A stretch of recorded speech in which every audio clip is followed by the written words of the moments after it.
Life used to feel simple and predictable. My twin brother Lance and I were always in competition, despite being twins. Our parents, with a sense of humor, named us Arthur and Lance, like knights of legend, but our relationship was anything but knightly. Lance, with his effortless charm and athleticism, always seemed to excel, while I, the older twin by 2 minutes, struggled to gain recognition. It's funny how childhood dynamics shape your entire life. Reflecting on my marriage to Paige, I realize it mirrored that competition, constantly chasing something just out of reach. When we met, she seemed perfect, smart, beautiful, and driven. We built a life together, kids, a suburban home, stable jobs. But over time, something essential was missing, turning our marriage into a routine instead of love. As I rushed out of the house, my body gave out. I vomited violently, releasing more than just fast food. It was the pent-up pain and bitterness I had swallowed for too long. The reality of my broken marriage hit me hard. Paige followed me outside, barefoot, pleading.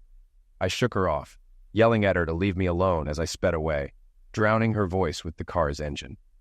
In the rearview mirror, I saw her standing there in her bathrobe, arms crossed, looking worried, but not enough to stop me. The realization that there was no love left between us hurt more than catching her in the act minutes earlier. It wasn't a new revelation, just an old truth I had avoided facing. At Lance's apartment, he greeted me with concern, but I brushed past him and collapsed on the couch. His messy apartment always annoyed me, with dirty dishes and clothes strewn everywhere. He had been playing video games when I arrived. Typical Lance. "Everything okay, bro?" he asked, nudging me. I ignored him, and he eventually returned to his game. Finally, I snapped, "Aren't you supposed to be at work?" Without looking away from the screen, he replied, "Aren't you?" Watching him play, my anger grew. How could he sit there, casually playing video games, while my life was falling apart? Why did things come so easily to him while I carried all the weight? I exploded, surprising even myself. "Can you turn that crap off? What are you, 16? Lance shrugged, unfazed, and kept playing. "What's your problem?" he asked calmly.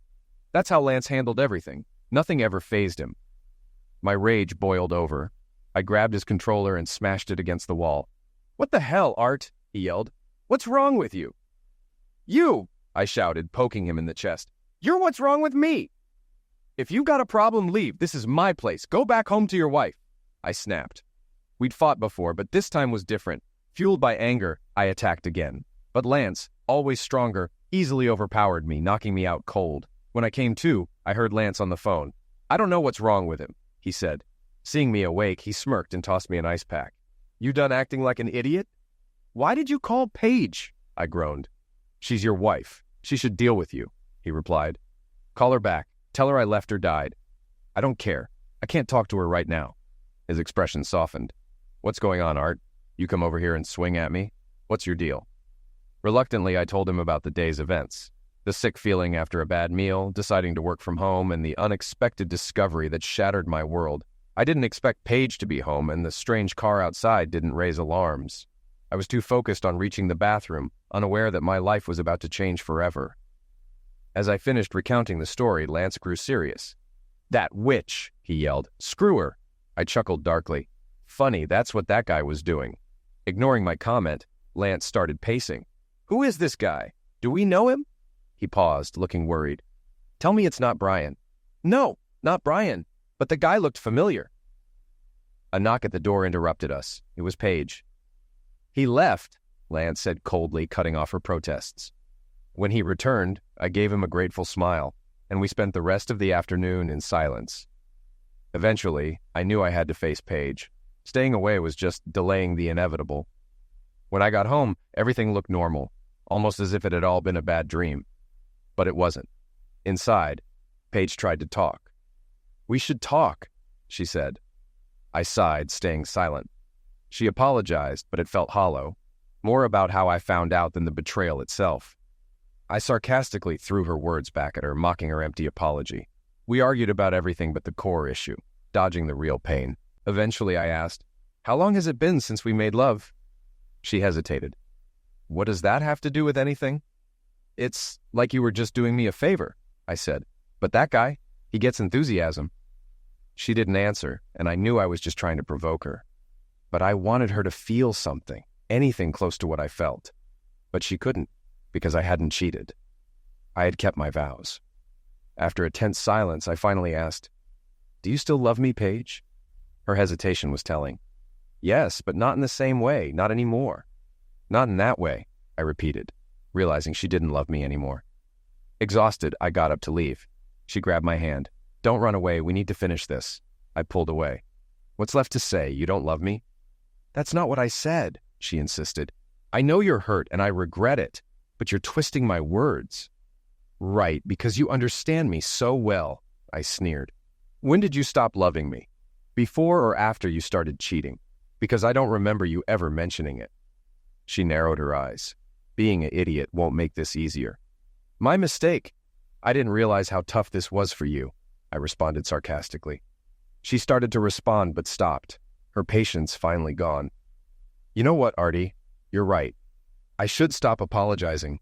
You'll just twist everything I say." I couldn't resist one more jab. "Was this you trying to spare my feelings?" That was it. Her face hardened, and she smirked. "Yes, I was sparing your feelings. I wasn't going to tell you that you're a boring, overweight man who's terrible in bed, or that the last time we had fun was before I got pregnant. But since you insist," her words cut deep. "I wanted the truth, but not this brutally. So I retaliated." "Well, when your wife just lies there like a blow-up doll, what do you expect?" Unfazed, she delivered the final blow. "If you'd seen me with Derek, you'd know what I'm like with a man who knows what he's doing." That hit me hard. My pride shattered. I was speechless, her words echoing in my head. Seeing my reaction, her anger shifted to regret. "Artie, I'm sorry, I didn't mean it," she began, but I left the room before she could finish. The next morning, I woke up in the guest room disoriented and late for work. Her words, "boring, overweight man," echoed in my mind as I stared at my reflection. Before yesterday, I thought my life was good, comfortable with a decent job, a nice house, and kids in private school. But apparently that wasn't enough for her. She wanted someone who wasn't me. As I left the bathroom, Paige and I awkwardly crossed paths in the hallway. "I need to wake Josh," she said. "Okay," I mumbled. We quickly went our separate ways, and I was relieved to leave the house. At work, I tried to focus, but my mind kept drifting back to Paige and her affair. Her words haunted me. "If you really saw me with Derek, you'd know what I'm like with a man who knows what he's doing." My phone buzzed, a text from Paige. "Last night got out of hand. We need to talk without the petty nonsense." Anger flared, but I didn't lash out. I simply replied, "Agreed. We'll talk tonight." Her response came quickly. "Okay, see you then." At work, I couldn't shake her cruel words, especially as I visited a store managed by a fit young guy named Phil.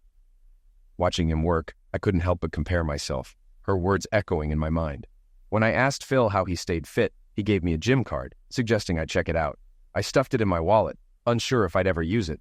At home, Paige and I sat in silence until I finally asked, "Why, Paige?" A tear slipped down her cheek. "Because I'm not attracted to you anymore. We've lost the spark." Clenching my teeth, I asked, "And I suck in bed, right?" She shook her head sadly. "I'm sorry for what I said yesterday. I was angry." "Is it true?" I asked, but her silence answered. "Why didn't you tell me? Why did you let this go on for years instead of talking to me?" I asked, frustrated. "I tried at first, but nothing changed, so I convinced myself I had no right to be unhappy. I couldn't believe it. You never told me I was bad in bed." "But I did mention your weight," she said defensively. "How was I supposed to know that meant you were unhappy in our marriage?" I retorted. "I thought it was just a phase." "Why didn't you try to fix us then?" she shot back. "I wasn't the one cheating," I replied sharply. "If you were so unhappy, you should have spoken up, not stepped out." After a moment of silence, she quietly said, "I think we should get a divorce, Artie." Her words echoed in my mind. Logically, it made sense, but love isn't logical. I felt a surge of anger, not just about the cheating, but because I wasn't the one suggesting the split. I should have been the one to end it, but I was still holding on to hope.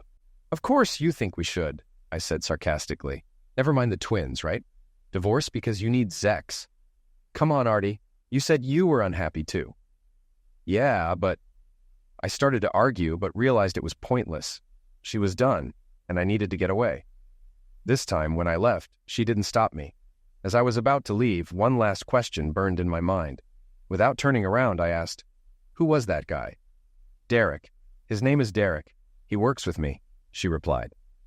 "Derek," I whispered, recalling him from an office party 2 years ago. You two danced a lot.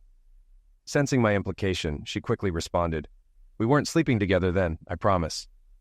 I scoffed bitterly. I guess that's something. But you were flirting, right? What does it matter, Artie? She asked sadly. It matters to me. She rolled her eyes. Fine. There was some attraction, maybe flirting, but it was just office banter. Things didn't get serious until we started meeting at the gym. Of course, the gym, I muttered venomously. That's when you decided to wreck our marriage, right? Because I'm just the boring, fat guy? Artie, she whined, but I ignored her. He's great in bed, right? Turns you into a nympho. Those were your words. She just repeated, I'm sorry I said those things. Tired of her hollow apologies, I muttered, whatever, and walked out. I drove straight to my brother's place. He took one look at me and stepped aside. Staying over? He asked. I nodded. He returned with a blanket. Thanks, I said. No problem. Just don't act like an idiot or I'll knock you out again, he joked, heading to bed. I spread the blanket on the couch, undressed, and washed up. Catching my reflection in the mirror, I shook my head and walked out. As I lay on the couch, I wondered how my life had come to this. I did everything right, worked hard, stayed loyal, but here I was, crashing on my brother's couch like I was the one who messed up. Sleep was elusive. My mind kept replaying scenes of Paige and Derek, not just in bed, but at the gym and work, laughing and flirting. Those images hurt more than what I saw in the shower. Did they ever talk about me, compare us? The thought stung deeply. I finally dozed off, only to wake when Lance started getting ready for work. He grabbed a yogurt and ate it standing up in the kitchen, looking like a college kid. I held back my thoughts. After all, I was crashing at his place with no plans to leave anytime soon. Are you going to work today? He asked. I don't know. Maybe, I replied. He shook his head and finished his yogurt, giving me one last piece of advice before leaving. Art, don't let that witch turn you into a sad loser. Move on, there are plenty of women out there. I didn't respond. His advice, though well-intentioned, felt clueless. He saw my situation as just another breakup, not realizing the difference between my 12-year marriage and his fleeting flings. Life had always been easier for Lance. He had the looks and charm, while I worked hard for everything. I stayed with Lance for a week before we both needed space. Paige texted me several times, asking where I was and if I was coming back. I ignored her until she mentioned the twins had questions. I knew I had to face the kids, so I went home. I planned to go when the house was empty, but when I pulled into the driveway, Paige's car was already there. Inside, I found her in the bedroom packing my clothes. You're finally back, she said. What are you doing with my clothes? I asked. I wasn't sure you were coming back, so I started packing them to save you the trouble, she replied. You knew where I was, Paige. You left me to handle the kids alone, she shot back. Do you remember why I left in the first place? I asked incredulously. After a pause, she admitted, Okay, it's my fault. I was wrong for cheating, and you have every right to be angry. Did you ever love me? I asked honestly. I did, and I still do in a way, she replied, implying that love had changed. Realizing nothing could be salvaged, I said, I'll move my stuff to the guest room. She nodded sadly. Trying to lighten the mood, I added, I'm getting a new bed for that room. She chuckled. Yeah? You bought that uncomfortable bed to keep Lance from staying too long. Well, that plan backfired, I laughed. We moved my clothes in silence, agreeing to an unspoken truce. The rest of the day passed in cold politeness. That evening, we sat the twins down to explain what was happening. Watching my kids struggle with the news was almost unbearable. I couldn't even look at Paige, knowing she was the cause of all this pain. Over the next few weeks, life dragged on. I contacted a lawyer who told me we'd have to be separated for a year before filing for divorce. We agreed on a separation with heated discussions about the terms. Paige wanted to date, and I insisted she keep it away from the kids. After 2 weeks, I moved out into a new apartment. After moving out, life felt bleak. One day, while sitting in my empty apartment, I saw a commercial for the gym Phil had recommended. I decided to check it out. When I arrived, I immediately felt out of place, but Naomi, the manager, greeted me warmly and convinced me to take a tour. Hesitant but curious, I agreed. During the gym tour, Naomi showed me the amenities, but what really caught my eye was a wall of before and after photos. She pointed to one picture and said, That was me when I first joined. I was stunned. Her before photo showed her at about 200 pounds. She explained, I gained a lot of weight during my pregnancy. My husband bought me a treadmill for Christmas, which I didn't appreciate at first, but it pushed me to make a change. With my brother-in-law's help, I lost over 75 pounds. Wow, I said, genuinely impressed. So, Arthur, don't feel out of place. We all start somewhere. Maybe one day your picture will be up here too. Her words convinced me, and I signed up for a membership. I started with the beginner program, where a trainer showed me the equipment and gave tips for effective workouts. I then booked one-on-one sessions with a trainer named Manny every Wednesday at 8 a.m. to create a personalized workout routine. I also tried various classes, enjoying the Thursday biking class but finding yoga less fun than expected. Meeting others on similar journeys made me feel less alone. While the gym helped me stay sane, things with Paige only worsened. One evening I visited the kids at our old home and found Paige's niece babysitting. When I asked where Paige was, the niece seemed nervous, hinting that Paige was likely out with Derek. I stayed to spend time with the kids and sent the niece home. Paige returned around 11, surprised to see me. She looked beautiful in her black dress, but her disheveled appearance suggested she hadn't just been out dancing. I calmly said, "I came to see the kids. Since I was here, I sent Penny home. If I'd known you'd be this late, I wouldn't have—" She seemed to gauge my mood, but I was emotionally drained. "I didn't know you were here." "I'm sorry," she said, avoiding eye contact. I shook my head and stood up. "No worries. Crap happens," I said flatly, heading for the door.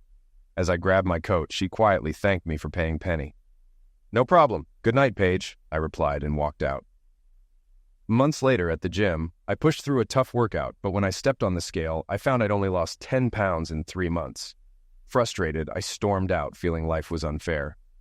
Outside, Naomi noticed my mood and asked if everything was okay. Before I knew it, I spilled everything. My weight loss struggles, Paige, my kids, and even Lance. She listened attentively and then asked, "What do you really want, Arthur?" I admitted I wanted to feel good about myself. She explained, "Losing weight alone won't make you happy. Real self-esteem comes from within, not just looks.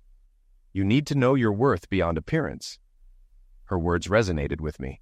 She then gave me a card for her brother-in-law, Jerry, a personal trainer and life coach, and encouraged me to give it my all if I chose to work with him. A week later, I met Jerry, who was fit and intimidating. He was professional, almost cold, and warned me that this wouldn't be easy. His approach was strict. No excuses, no exceptions. He even inspected my kitchen and asked personal questions about my habits. Despite his tough demeanor, I agreed to follow his regimen. Jerry's program was intense. The first day, I met with a nutritionist who taught me about healthy eating. I learned how much my diet needed to change and started cooking all my meals. The workouts were brutal, but gradually I adjusted.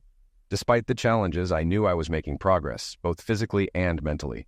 I was constantly hungry and exhausted. My entire body ached and simple tasks became difficult. All I wanted to do was rest, but I couldn't neglect my kids. Despite the exhaustion, I made time for them. Paige, to her credit, made it easier for me. She didn't mind if I dropped by the house, even unannounced. Maybe it was guilt, but I believed she genuinely wanted to do what was best for the kids. She insisted I keep the house key. I think the unspoken agreement was that I would respect her privacy. Unfortunately, I didn't hold up my end. Jealousy got the better of me. It started as innocent curiosity, just poking around when I thought I wouldn't get caught. I wasn't looking for anything specific, just trying to see how things were without me around.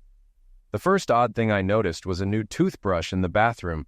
At first I didn't think much of it, but then I saw men's body wash in the shower and started to worry. There were no men's clothes in the closet, but I found a pair of boxer shorts in her laundry basket. Seeing another man's underwear mixed with my wife's things felt like a violation, as if he was taking over my space. I swallowed my anger and acted as if nothing was wrong. I didn't want her to know I was snooping. Keeping her in the dark seemed like a way to gather more information. Plus, I wanted to appear unaffected, as if her actions didn't bother me. I also asked the kids if they'd noticed anything unusual, or if any new people had been visiting. They didn't seem to know what I was talking about, so I assumed Paige was keeping her end of the deal by not involving them.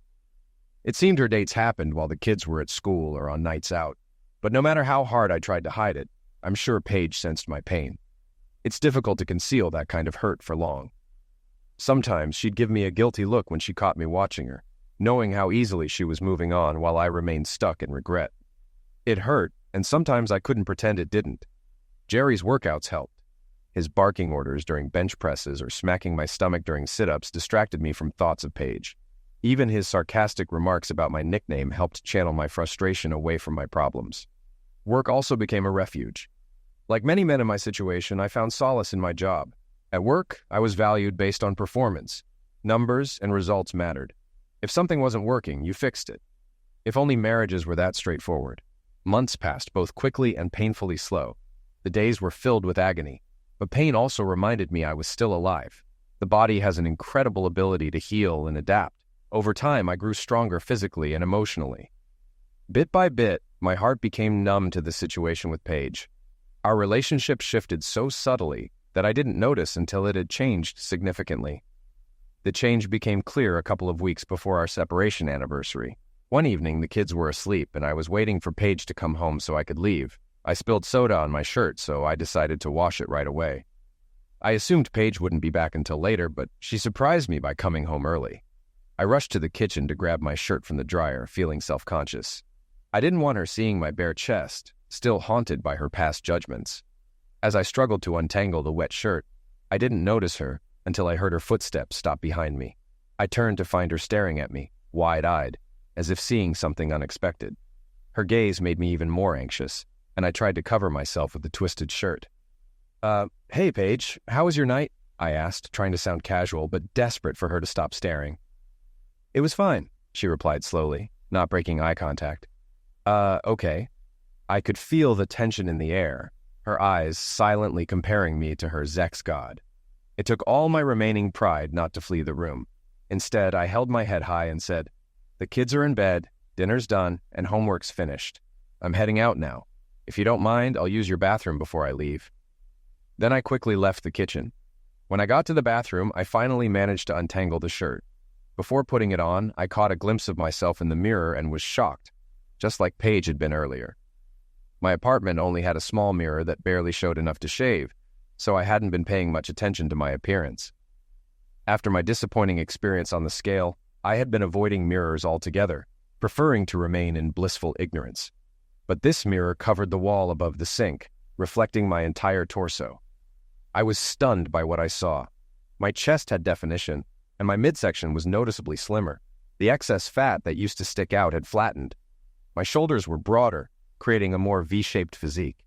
I wasn't ready for a fitness magazine cover, but I looked far better than the out-of-shape version of myself I had been used to. For the first time, I saw an attractive man in the mirror, and that man was me. Was this why Paige had been staring at me? Maybe she wasn't disgusted. Maybe she was attracted.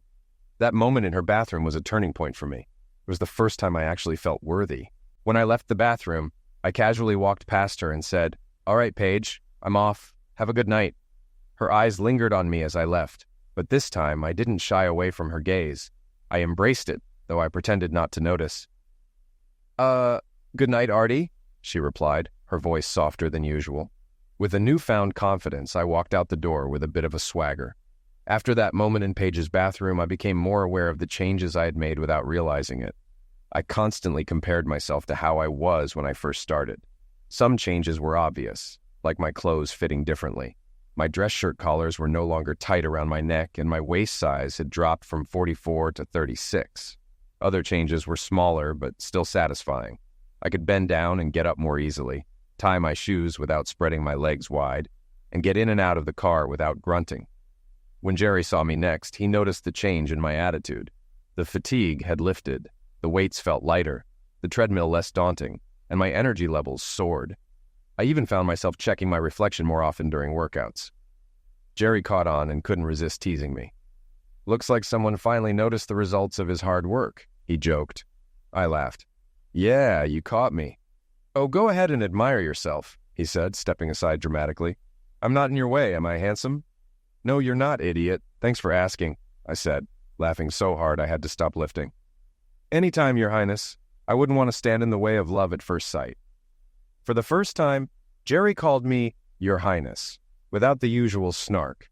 It was nice to joke around with him for a change, as he usually acted like a tough drill sergeant. Another significant change I noticed was how people interacted with me.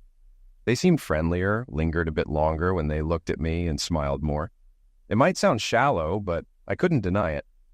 Attractive people do get treated better. It's a sad reality. I realized Paige wasn't immune to this either. Ever since that night at her house, she'd been more attentive, smiling more, and even brushing her hair out of her face in a way that felt almost flirtatious. She stopped treating me with pity and started showing me respect. Everything came to a head on our separation anniversary.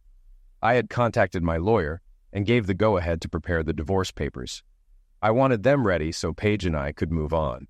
Instead of having her served, which felt impersonal, I decided to give them to her directly. We were in a good place, and I felt the end of our marriage deserved the same respect as its beginning. That night, I found her upstairs getting ready, possibly for another date. She was in front of the mirror putting on earrings. I knocked on the door frame to get her attention. "Oh, hey, Artie," she said, turning around. She spread her arms and asked, "How do I look?" "Hey, Paige, you look beautiful, but I'm sure you already knew that," I replied. Her eyes did that familiar roving thing, taking me in. "No, just trying on clothes to see how they fit. You remember this dress?" I took a closer look and then burst out laughing. "Isn't that the dress I bought you for your birthday?" "What was it, 8 years ago?" She smiled brightly and laughed. "It was 9 years ago, remember? I saw it in the window and mentioned I liked it. You said we couldn't afford it, but you didn't tell me you got that promotion. Then you surprised me by coming home with the dress and the good news." "I remember," I said with a nostalgic smile. "We celebrated that night at the new Italian restaurant." Her gaze shifted and she added softly, "That's also the night we conceived the twins." Pleasant memories flooded my mind, recalling how close we were that night. But suddenly, those happy memories turned dark. I pictured myself struggling to please her while she was half asleep, only for another man to replace me in my mind. Though I didn't remember Derek's face, the thought of him haunted me. The room felt heavy with unspoken tension. I shook off the thoughts and said coolly, "I have something for you." I dropped a manila envelope on the bed, and her expression darkened as she looked at it. "Wow, you didn't waste any time getting that ready, did you?" she said bitterly. "Well, it did take me a year," I joked, hoping to lighten the mood, but she didn't laugh or smile. She just turned back to the mirror, expressionless, as if the papers didn't matter. "I'll look at them when I get a chance," she said flatly, dismissing me. I left the room, puzzled by her reaction. I didn't expect a celebration, but I thought she'd at least be relieved to start the process. I found Josh first, playing video games in his room.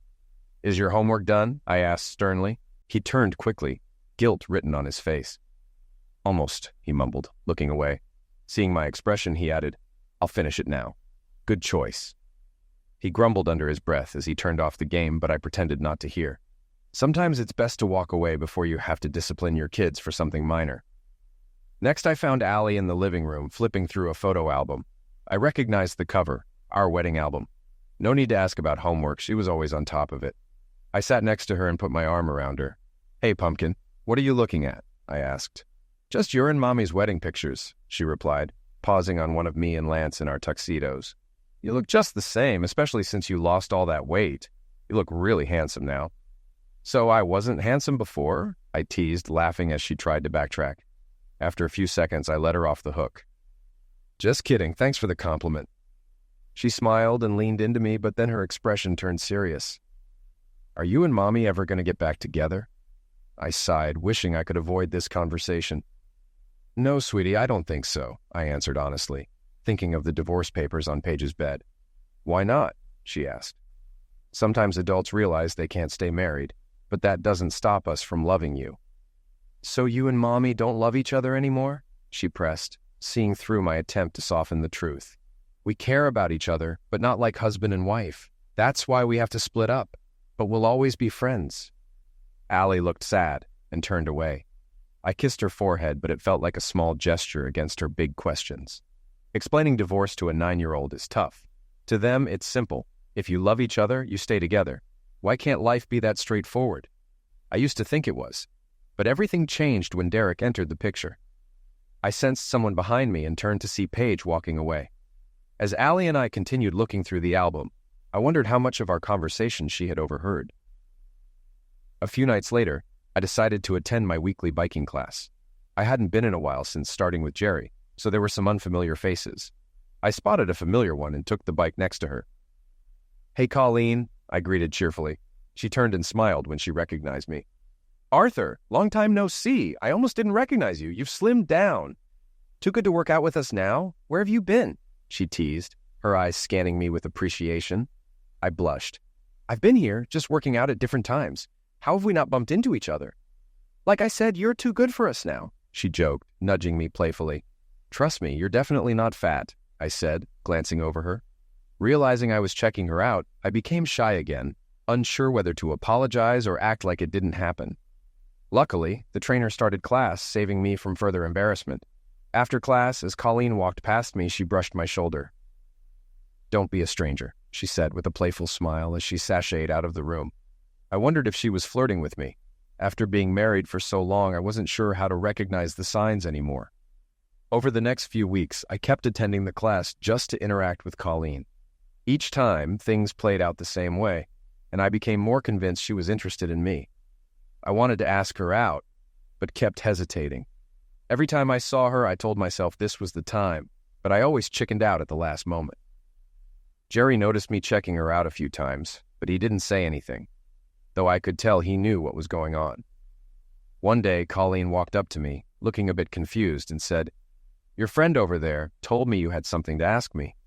She pointed behind her, and I saw Jerry in the distance, smiling and winking at me. I mentally cursed him. Yeah, I stammered.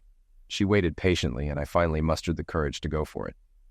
"I was wondering if you'd like to do something together sometime." She looked thoughtful at first, and I braced myself for rejection. But then she smiled brightly and asked, "Are you asking me out?" Her enthusiasm gave me the confidence to respond, "Yes, I am. Would you like to go out with me?" She handed me a piece of paper with her number. "Call me tonight." Seeing my confusion, she laughed. "Your friend bet me you wouldn't ask me out because you were too chicken." "Really?" I glared at Jerry. "Yep, but I had faith in you. Now I'm $10 richer thanks to you." "Happy to help. Let me know anytime I can make him a loser," I joked, and we both laughed. She said goodbye and reminded me to call her after 8. As she left, Jerry walked over with a smug look. "What'd she want?" he asked, pretending to be clueless. "She came over to tell me what an intrusive a-hole you are," I replied, throwing a towel at him. He laughed and shrugged it off. That night, I faced another dilemma. I hadn't been on a first date in over a decade. I had no idea where to take Colleen or what to expect. Were the dating rules still the same as when I courted Paige? My mind raced with questions. Dinner, a movie, something more adventurous? Surprisingly, Lance gave the best advice. "I always take a girl somewhere unexpected. Dinner and movies are boring first dates and can get you friend-zoned. Do something unique, like taking her to a weapon range or batting cage. Excitement works every time." I couldn't think of anything I could teach her, but then Lance suggested, "Why not go for a bike ride?" "Didn't you meet her in a biking class?" I asked Colleen, and she was excited about the idea. So that Saturday, we packed our bikes into my SUV and headed to the trail. But what seemed like a good plan quickly backfired. Biking on a first date turned out to be a sweaty and awkward way to get to know each other, leaving little room for conversation. When we did take breaks, we were too busy catching our breath to talk much. I started to worry the date was a bust, and Paige's taunt about me being boring echoed in my mind. Then something unexpected happened. A panicked kid ran up to us, yelling incoherently.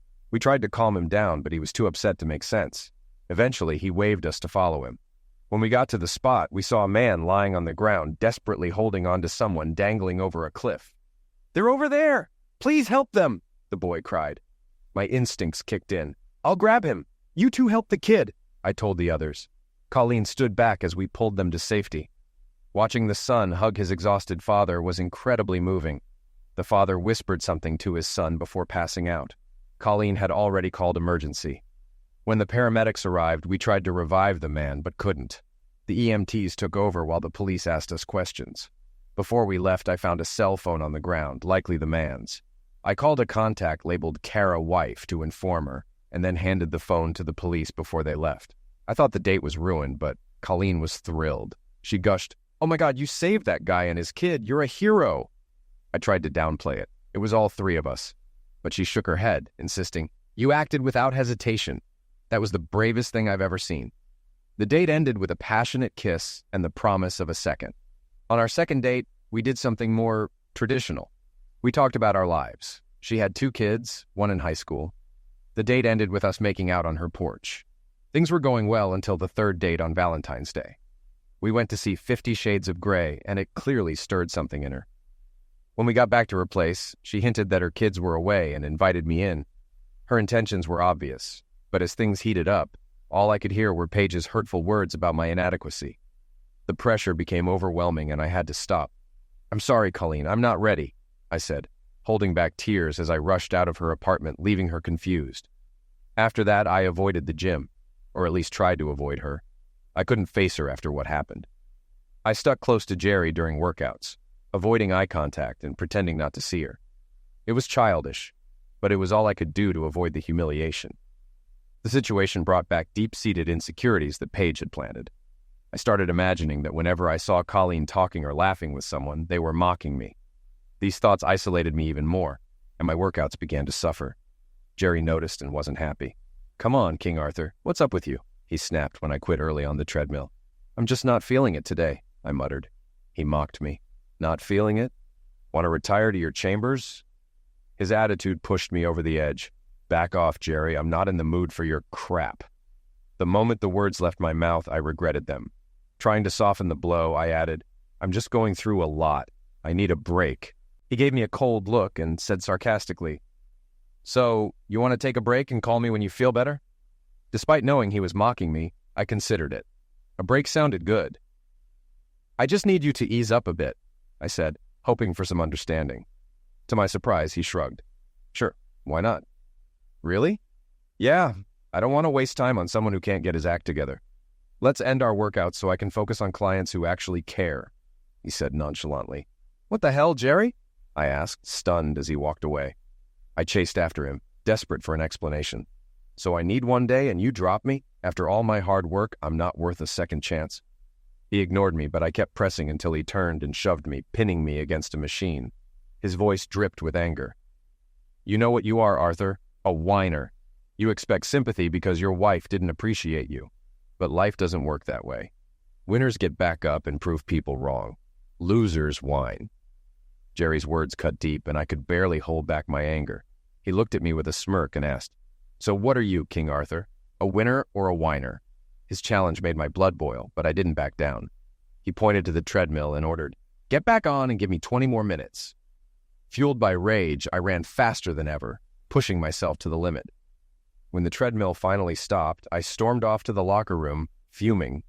Jerry followed me and sat down quietly next to me as I struggled to catch my breath. After a long pause, he opened up. "I proposed to my wife 3 times before she said yes. She kept turning me down because she was in love with another man." His voice had a vulnerability I hadn't heard before. I asked who the other man was, and he replied, "Her husband." That shocked me. It turned out she was a widow, and no matter what Jerry did, he always felt like he couldn't live up to her late husband. It was a rare moment of honesty from him, and it caught me off guard. "How did you handle that?" I asked. He admitted, "I tried everything to prove I was good enough, but in the end, she only saw me as a good friend." His frustration was palpable. He explained that even though he looked like a walking billboard for GNC, everyone faces rejection. "It's not about how you look," he said. "Confidence based on others' approval is shallow. Real worth comes from within." He then shared the lesson he learned. If you've done everything you can, and it's still not enough, it's not you, it's them. Her rejection didn't make me less worthy. It just meant she couldn't appreciate what I brought to the table.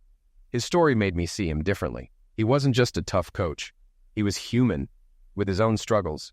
He explained that after breaking things off with his now wife, she eventually realized what she had lost and fought to be with him. They've been happily married for 5 years, but he didn't stop there. He mentioned the 80-20ths rule, that people often take for granted the 80% they have and chase after the 20% they're missing. He believed I was Paige's 80%, and he wanted to make sure I didn't take things for granted either. "I push you because I don't want you to feel entitled," he said. "You're not some pathetic guy who needs pity. You've got strength, determination, and honor. Once you stop seeing yourself through your wife's eyes, you'll realize you're King Arthur. Start acting like it." I hit the showers afterward, letting the warm water soothe my sore muscles. Jerry's words kept replaying in my head. He was right. I'd spent too much time judging myself by others' standards. I compared myself to Lance because everyone else did. I believed Paige's view that I wasn't worth fighting for. My worth at work only felt real when it was validated by others. But life isn't that simple. There's no formula for self-worth. You have to believe in it, even if others don't. I needed to stop hearing Paige's hurtful words and move on. Weight loss alone wouldn't fix that. It had to come from within. Later that night, I was jolted from a deep sleep by my ringing phone. Groggily, I realized it was 4 a.m., and the caller was Lance. Annoyed, I answered with a sarcastic, "What, Lance?" "Did I wake you?" he asked, sounding uncharacteristically nervous. "You think?" I snapped, waking up fully as I sensed something off in his voice. "What's wrong?" He hesitated before blurting out, "Julie's pregnant." I frowned in confusion, asking, "Who the hell is Julie?" "The girl you met on our birthday," he reminded me. After a moment, I recalled the young blonde cheerleader. I raised an eyebrow, asking if she was even legal. Lance got defensive, insisting she was 20 and had her own apartment. "Did you check her ID?" I teased, which only frustrated him more. "Do you always have to be such a smug prick?" he shot back. I retorted, "Do you always have to act like an irresponsible teenager? You're 35 and you got a 20-year-old pregnant. Ever heard of protection?" His voice turned cold. "You know what, Art? Get over yourself. You think you're perfect, always looking down on me. You've always been Mom and Dad's favorite, the golden boy. Meanwhile, I'm the screw-up." I should have felt some sympathy, but his whining only irritated me more. "Spare me, Lance. Everyone worships you, the football star. Mom and Dad always bail you out, but when my life falls apart, I'm on my own. I was always the one being compared to you." He snapped back. "That's nonsense. Every time they help me, they lecture me to be more like you, and you act like no one ever helps you. But when your wife cheated, whose couch did you crash on? Who ran interference? Me. I've always been there for you, even back in high school when I fought off bullies for you. So cut the crap about being all alone." I was about to snap back at Lance, but then I stopped. I actually listened to what he said, and it hit me. He was right. Despite our fights and my judgments, he was always there for me when things got tough. I started to see things from his perspective. While I was jealous of him growing up, I never noticed how much my parents bragged about me, because I was too focused on how proud they were of him. I always saw him as the tall, good-looking guy who had it easy. But from his view, after dropping out of college, he constantly felt like a failure. Our parents always stepped in to help him because they didn't believe he could do it himself, which must have crushed his self-esteem. Now he was scared because he had a baby on the way and felt incapable of handling it. So he called me, his twin brother, for support. And what did I do? I treated him like crap. "You're right, Lance," I said without sarcasm or malice. He wasn't expecting that and was caught off guard. I took the chance to elaborate. "You've always been there for me, no matter what. You've always been the guy I lean on." Thanks," he replied, still sounding confused.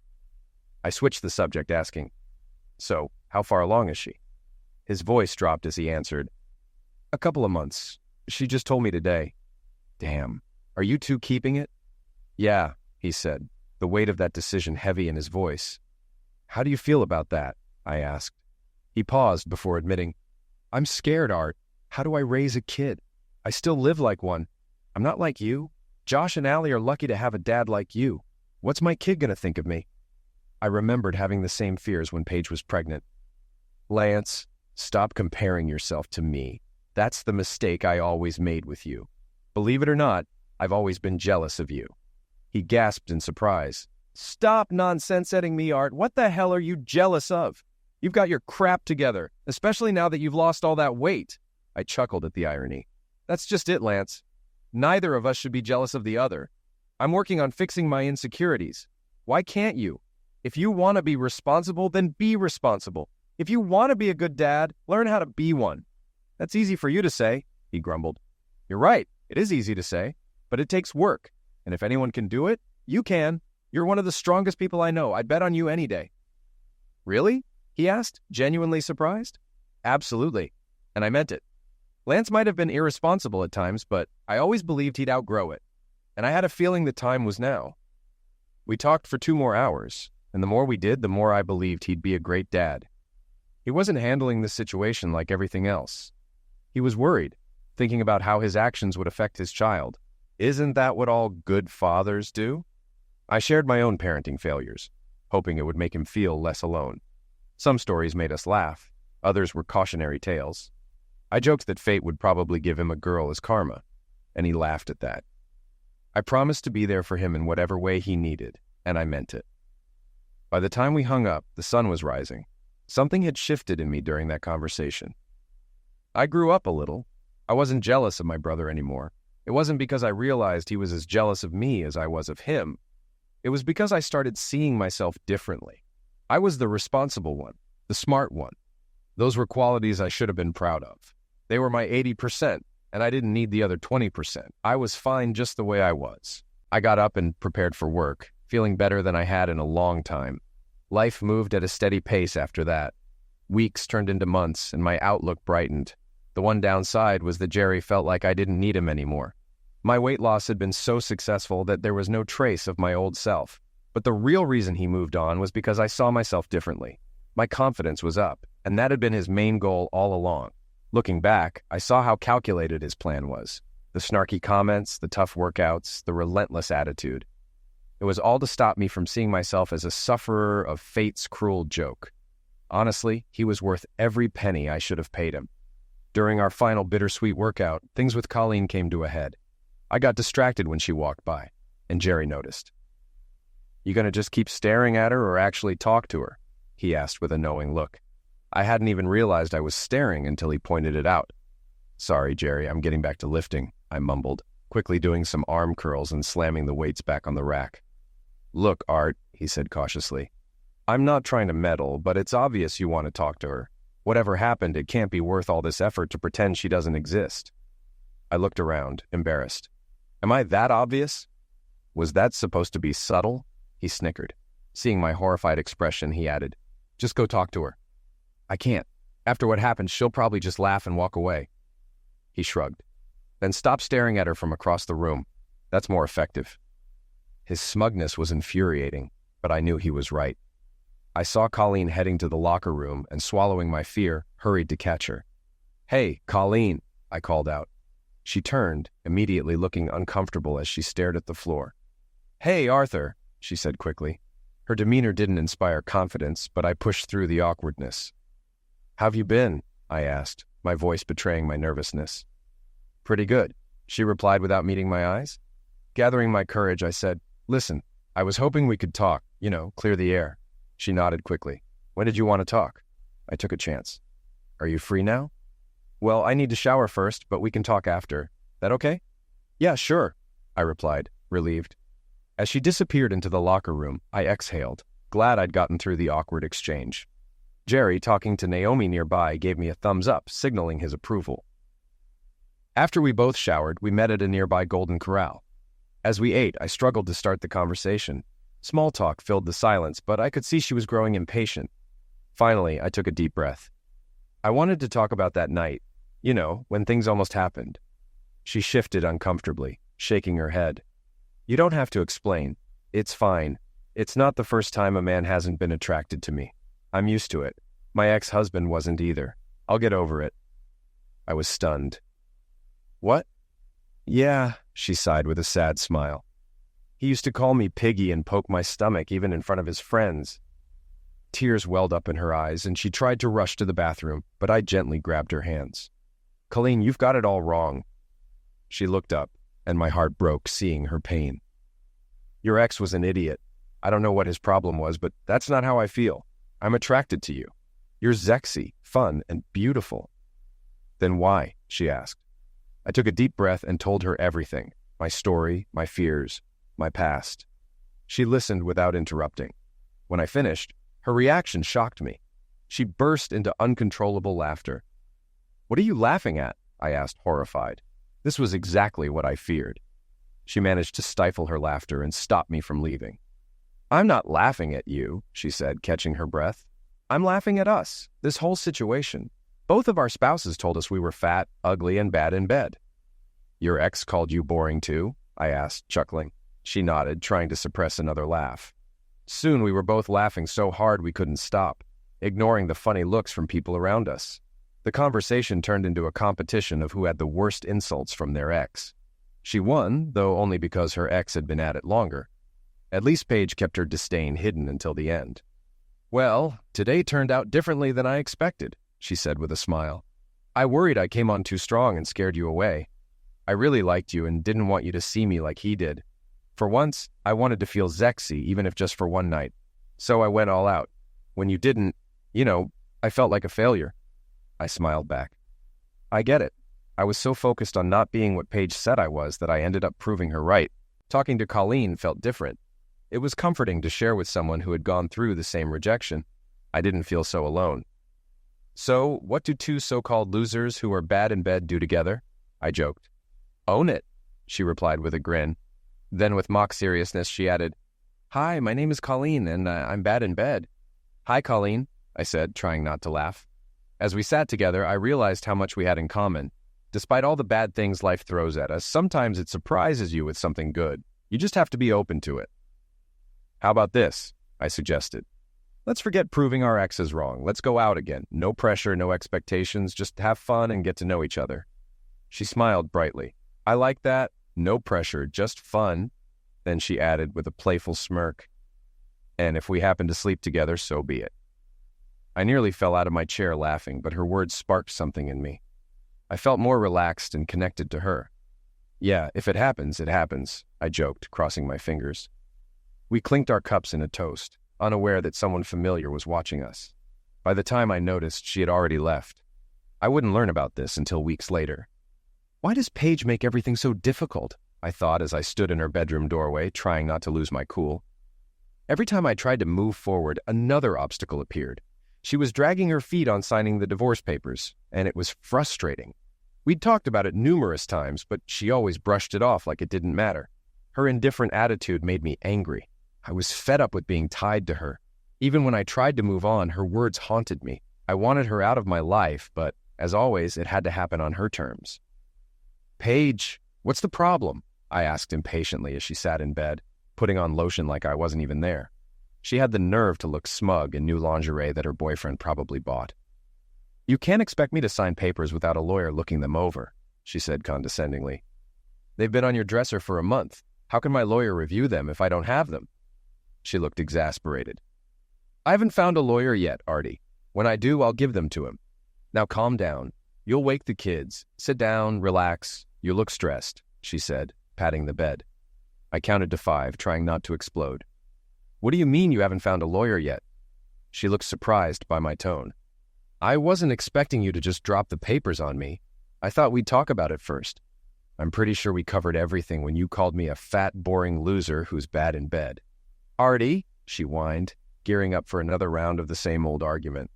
I was tired of it, so I steered the conversation back on track. When do you plan on getting a lawyer?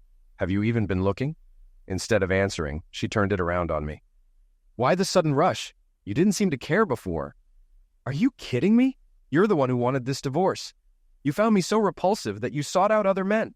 Now I'm giving you what you want, and you're making it hard for me. Why? Her haughty attitude softened.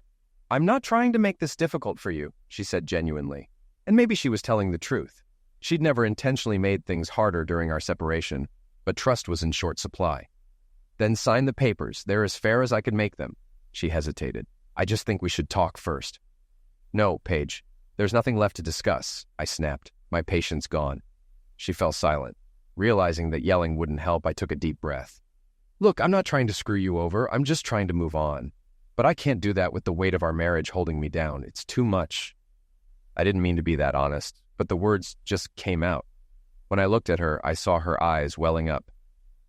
I'm sorry, Artie. I've been really terrible to you, she admitted. I didn't respond, just listened. When she realized I wasn't saying anything, she asked, Can you ever forgive me? Could I really forgive her? Could I move past that day that seemed to define everything?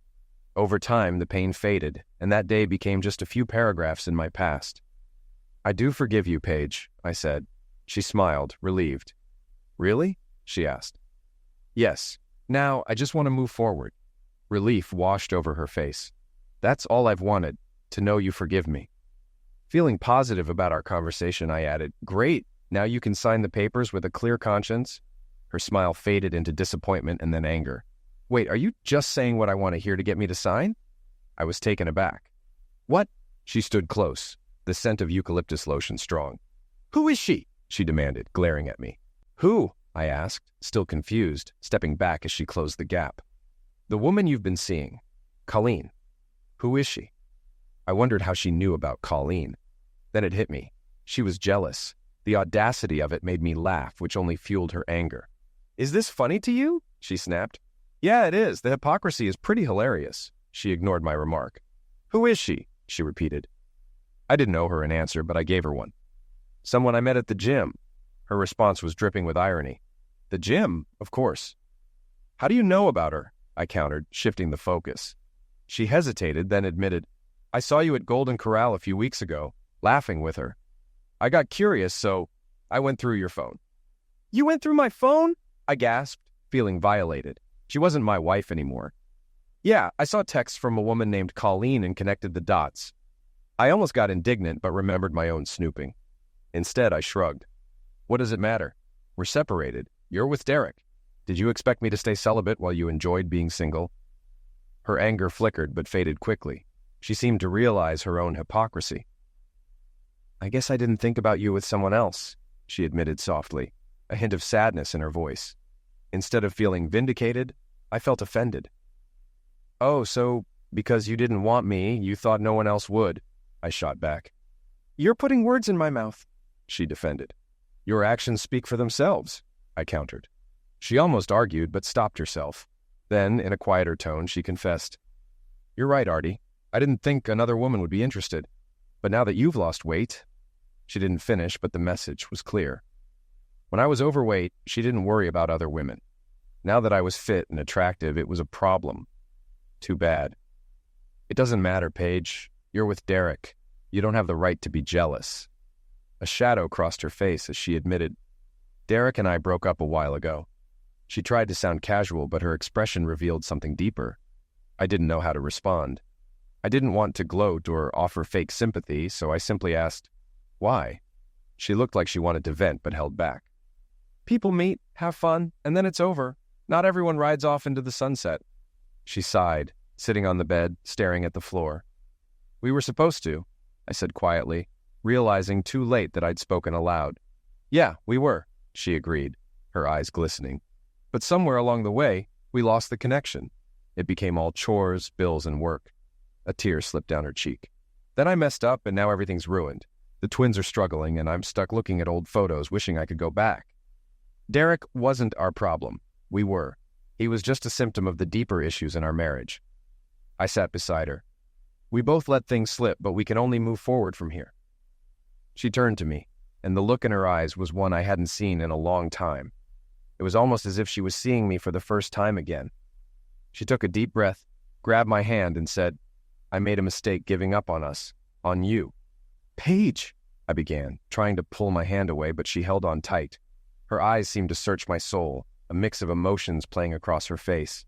Then, as if making a sudden decision, she grabbed my face and kissed me. Her hands, once familiar, now pushed me back onto the bed. "Paige, what are you doing?" I asked, confused. "Artie, don't talk.